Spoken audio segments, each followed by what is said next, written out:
Hey there, comic book friends. I'm Travis, and this is another episode of What the Fugue. Um, this week I really don't have news per se to talk about and whatnot. Still all that San Diego Comic Con stuff and whatnot. Check out a Comic Book Mom's latest edition of Danger Room to hear some of the updates about some of the stuff that's going on around San Diego Comic Con as far as Marvel news and that sort of thing goes, and some other things that are happening. Today I'm just going to ask a bunch of questions, and hopefully some of you wise comic book readers out there, unwise or whatever, can answer some of my questions for me. Okay, first question is, when did comic books the pages quit being numbered?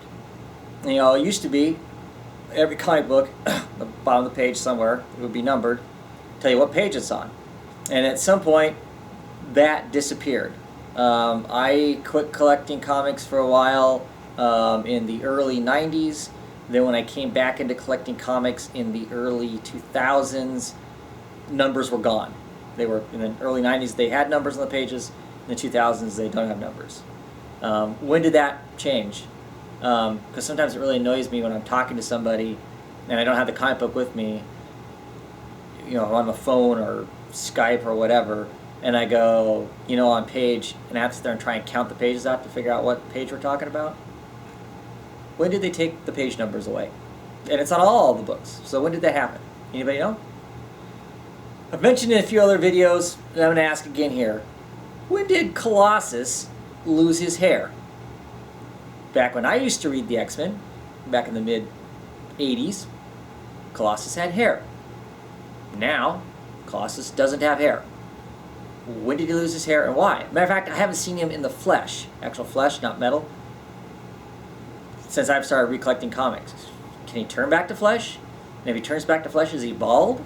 He just shaves his head? What's that about? Ethan has been seeing a lot of you guys having your question videos where you say, hey, I'm, you know, taking questions because it's my 100th video, or I've got 200 subscribers, or whatever the reasons are. And Ethan's wanting to know if we should do a questions video, ask for questions and do a questions video. I wasn't sure if that's something we should do because we had our 30 days of comics, and that talks about a lot of comic history and whatnot. But should we be doing a question video somewhere down the road? I have a non-YouTube comic book reading friend who does podcasts, and I've been talking to him, and he says that he thinks all comic books, all of the big two comic books, are going to end up going to $4, end up going to $3.99. That he just, with DC slowly moving more and more of the books in there, that's where we're all going to go, and all Marvel books are going to go that. Do you think all the books are going to end up inevitably being, well, I mean, obviously at some point they might all go that, but do you think they're all going to make the decision, let's just make all the books, you know, basically $4? Do you think that's going to happen? Do you think we're using the digital codes that come with the Marvel comic books? Do you think we're using them how Marvel intended them to be used? You know, we're giving them out for free, or people have suggested trading them, which I think is a cool idea. Or could you go on eBay and sell them? I mean, they're your code, right? There's only one of them, and you have that one code. And,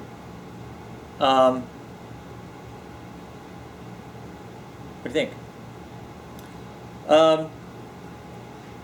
Do you think they're going to expand the roster of the Justice League anytime soon? You know, back when they first ran ads for the new Justice League, of course they had our main characters, and then they had all these other people in the background that were supposedly going to be part of it. They kind of flirted with Green Arrow being part of it, and then not. You know, and then we've seen these teasers from the Free Comic Book Day. So they're going to expand that anytime soon? And speaking of other people and whatnot, what about Doom Patrol? Is Doom Patrol going to come back pretty soon? What do you think?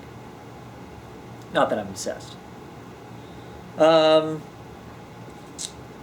let's see, what's some other... What is your definition of an independent comic book?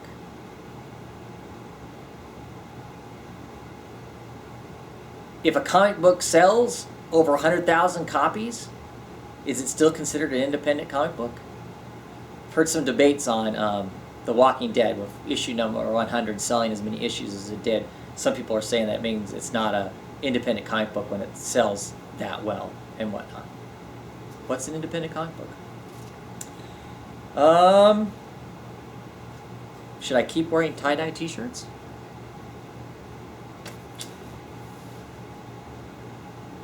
Anyway, I guess I don't really have a lot to talk about. Got a lot of questions, a lot of things bouncing around in my head, and no place to really discuss them. Been really busy with work.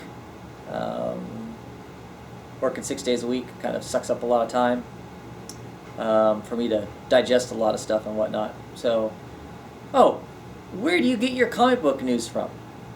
Do you hang out on the internet and read all those different things that are out there? Or do you get most of your comic book news from your fellow YouTubers and bloggers and whatnot? Anyway, that's all I have this week. Just lots of questions. Thanks for watching if you've been watching. Now, I'll talk to you later.